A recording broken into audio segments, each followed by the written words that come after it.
తాజా 30 జగన్ పార్టీ నుంచి టీడీపీలోకి 2.5 ఏళ్లుగా వలసలు సాగుతూ వస్తున్నాయి. ఎన్నికలైన వెంటనే నంద్యాల ఎంపీ ఎస్పీవై రెడ్డి టీడీపీలో చేరారు. అక్కడి నుంచి పలువురు ఎమ్మెల్యేలు, ఇతర ప్రజాప్రతినిధులు, నాయకులు టీడీపీలో చేరారు. 21 మంది ఎమ్మెల్యేలు వెళ్లిన తర్వాత ప్రధానమైన ప్రజాప్రతినిధుల వలసలకు బ్రేక్ పడింది. మరికొంతమంది ఎమ్మెల్యేలు టీడీపీలోకి వస్తారని ఆ పార్టీ మంత్రులు మీడియాకు లీకులు ఇస్తూ వస్తున్నారు. కానీ ఇప్పుడు సీన్ రివర్స్ అయిందని, టీడీపీ నుంచి తిరిగి తమ పార్టీలోకి ఎమ్మెల్యేలు వస్తారని వైసీపీ నాయకులు అంతర్గతంగా చెప్తున్నారు. చంద్రబాబుతో సహా టీడీపీ మంత్రులు, నేతలు డబ్బు మూటలతో ఎమ్మెల్యేలను కొనుగోలు చేశారని, ఈ అంశం పట్ల జనంలో బాగా వ్యతిరేకత ఉందని వైసీపీ నేతలు చెప్తున్నారు.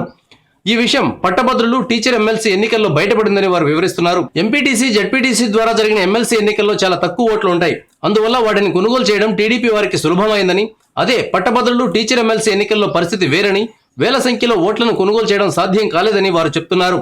చంద్రబాబు సొంత జిల్లా అయిన చిత్తూరులో కూడా టీడీపీ బలపరిచిన ఎమ్మెల్సీ అభ్యర్థి వాసుదేవనాయుడు ఓడిపోయారంటే ప్రజల్లో ఆ పార్టీ పట్ల ఎంత వ్యతిరేకత వచ్చిందో అర్థమవుతుందని వైసీపీ నేతలు విశ్లేషిస్తున్నారు. నంద్యాల ఉప ఎన్నికలో కూడా వైసీపీ బంపర్ మెజార్టీతో గెలుస్తుందని తమ అంతర్గత సర్వేలో వెల్లడైందని వైసీపీ నేతలు వివరిస్తున్నారు. కనీసం 20,000 ఓట్ల మెజార్టీ వస్తుందని అంచనా వేస్తున్నామని చెప్తున్నారు. ఈ నేపథ్యంలో టీడీపీలోకి వెళ్లిన ఎమ్మెల్యేలు పునరాలోచనలో పడ్డారని, టీడీపీలో ఉంటే ఓడిపోతామనే భయం వారిని వెంటాడుతోందని వైసీపీ నేతలు వివరిస్తున్నారు.